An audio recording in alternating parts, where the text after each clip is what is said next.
Please put your hand. Thank you. Access granted. Opening the program.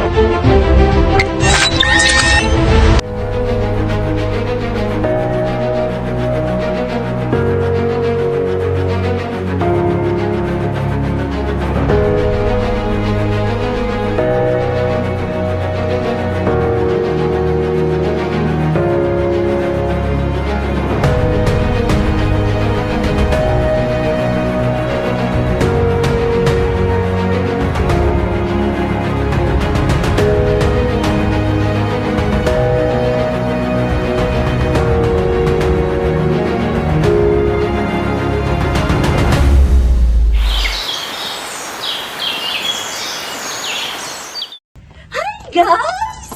Hi! My gosh, our young entrepreneur. It's been a while. Well, So how's your life going? I have a business but it's not going so well. Me and Fred currently planning to start a business. Still in a plan? Wow, it's good. And currently I also focusing on my family business because my father will retire soon. Oh my god, so you guys also have a business? Yeah! I have an idea. Why not we form a trade association together? Trade association? What's that?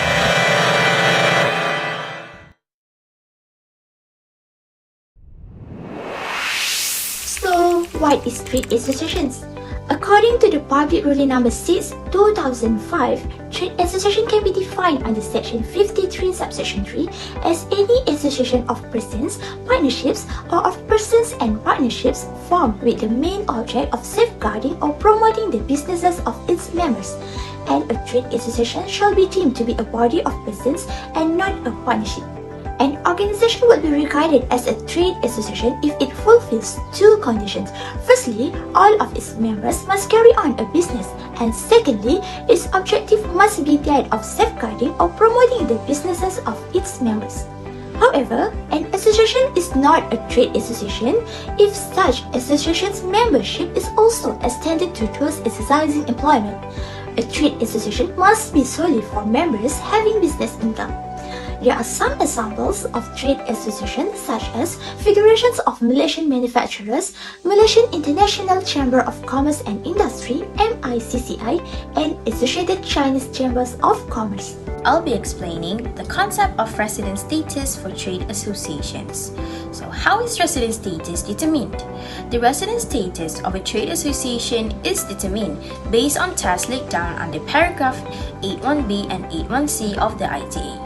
Besides that, if this decision-making happens in Malaysia at any time during the calendar year, then the trade association is considered resident in Malaysia. So let me give you an example. If a trade association holds board meetings or makes major decisions in Kuala Lumpur, even if it operates in other countries, it is still resident in Malaysia because the management and control occur here. Lastly, once a trade association is determined to be resident in Malaysia, it is presumed to remain resident unless proven otherwise. This means the association doesn't have to prove its status every year unless there's evidence that the management and control have moved outside of Malaysia. So for example, if the association moves its decision-making to Singapore, evidence must be provided to show this change. Next, I'll be explaining about the tax treatment of income and expenditure of a trade association.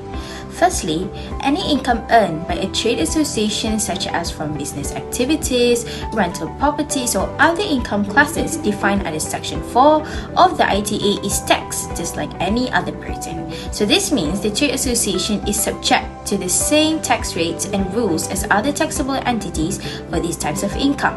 For instance, if a trade association runs a side business or rents out of its space, the income is assessed as normal business or rental income under Section 4. Besides that, a resident trade association in Malaysia is considered to have a business source for any revenue like income even if it doesn't come from traditional business activities. This includes entrance fees and membership subscriptions. The calendar year is used as the basis period for calculating this deemed business income. So for example, if a trade association collects 10,000 ringgit in membership fees in 2024, this is treated as part of its business income for the 2024 calendar year. Last but not least, any outgoings or expenditure directly linked to the revenue from the deemed business source is treated as incurred in producing gross income. These expenses are deductible when calculating adjusted income or loss. However, some expenses may be disallowed under Section 39 of the ITE. For example, if the trade association spent 2,000 ringgit on event costs for members, this expenses is deductible. However, if the association spent 500 ringgit on personal expenses for directors, this might be disallowed under Section 39. Next, we go to the tax treatment of special donations received by trade associations. The special donations are divided into two categories, which will be treated whether as capital receipts or revenue receipts. Donation received in relating to building funds for alterations or improvements of the buildings are treated as capital receipts. Hence, the expenditures incurred are treated as capital expenditures. On the other hand, donation or subscriptions received relating to anniversary funds are treated as revenue receipts, and likewise, the expenditures incurred will be treated as revenue expenditures. In addition, capital receipts which are not fully disbursed for the express purpose for which they are received, the excess will be deemed as revenue receipts and becomes taxable. Trade association can also claim for capital allowance for plant and machinery used in the business operations. With the effect of year 2020, small value assets such as calculator, pens, and printer not exceeding 2,000 ringgit each up to 20,000 ringgit will be given 100% capital allowance. Now we are going to look at the income tax exemption of the trade association. So the statutory business income that derive from the member subscription fees will be exempted, but the entrance fees will be remain taxable. So what is member subscription fees and entrance fees? Member subscription fees is an amount of money that paid regularly to become a member of an organization, while the entrance fee is sum of money that need to be paid to join or enter into an organization.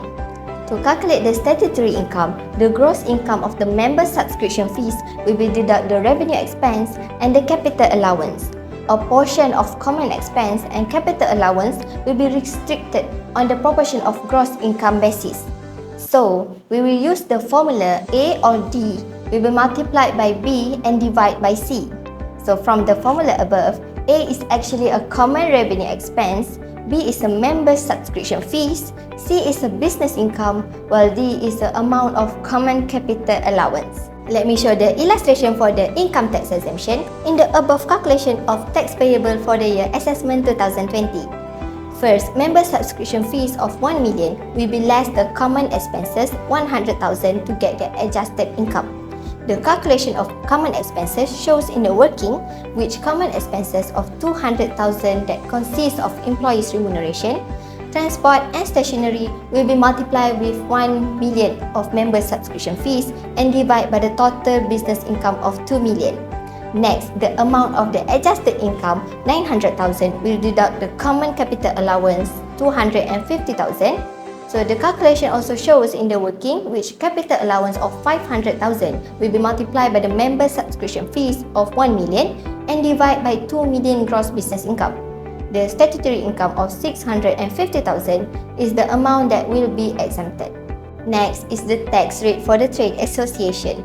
Since the trade association falls within the ambit of body of persons, so the tax rate will be the same as the individual. Scale rate is used for the residents, while for the non-resident, a flat rate of 30% will be imposed to the chargeable income. Oh, I have heard about this before. I heard the registration process is very simple. We just need to fill up the form. Really? What type of form? This form. So, as for tax administration, there are 4 important things that we need to know. Firstly, the registration of trade associations in Malaysia is governed by the Societies Act 1966 and Companies Act 2016 for company limited by guarantee. Secondly, to register a trade association, a person needs to complete the registration form provided by the Registrar of Societies (ROS) and submit the application to ROS along with the fees and required documents. Next, after the associations has been formed, the association's controlling members such as chairman, president, secretary or treasurer is required to declare all sources of business income and expenses of the associations to the Inland Revenue Board IRB. They need to submit the TF form for each year of assessment by 30 June of the following year. As for the associations that not carry on any business, they need to submit TF form by 30 April of the following year. The submission of TF form can be made through e-filing (ETF) at the IRB website. Lastly, failure to submit the TF form on or before the due date of the submission, the penalty under subsection 112(3) of the Income Tax Act 1967 shall be imposed. There are 5 required documents by ROS. Firstly, a copy of the society's constitution. Secondly, a list of name, addresses and occupations of the society's office bearers with supportive documents of IRB stamp deed, paid tenancy agreement.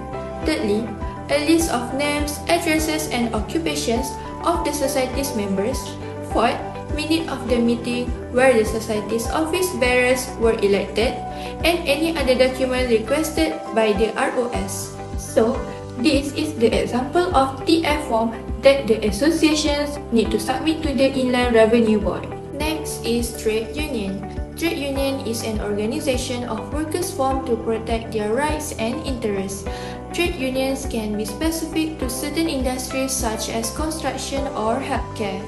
As for trade union, any income other than business income of the trade union registered under any written law relating to trade union like grant or donation and merchandise sale will be exempted from the tax. Oh! So what are we waiting for? Let's register now. Let's go!